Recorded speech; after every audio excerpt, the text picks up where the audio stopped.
حملة إلكترونية شرسة ضد المجرد ومطالبة بمنعه من الغناء بالمغرب. تعرض نجم البوب المغربي سعد المجرد لحملة شرسة مع إطلاق نشطاء على مواقع التواصل الاجتماعي.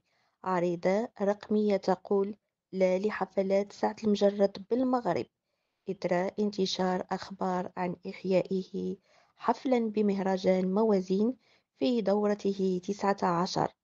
وتصدر وسم لا حفلات سعد المجرد بالمغرب مواقع التواصل الاجتماعي، وذلك تزامنا مع تنظيم مهرجان موازين الموسيقى العالمية، والذي يعتبر من أكبر المهرجانات إثارة للجدل. الحملة القوية التي دشنها ناشطون على عدد من الصفحات الرقمية المعروفة في المغرب طالبت بمنع سعد المجرد من الغناء، وذلك على خلفية أزمته الشهيرة.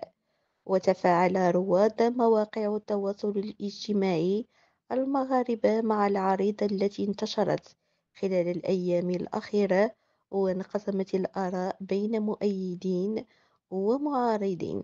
فمنهم من تضامن مع الفنان سعد المجرد واعتبروه فنان الصف الأول في المغرب والعالم العربي، فيما آخرون شجعوا الحملة واعتبروها إهانة لواحد من أكبر المهرجانات شهرة في العالم.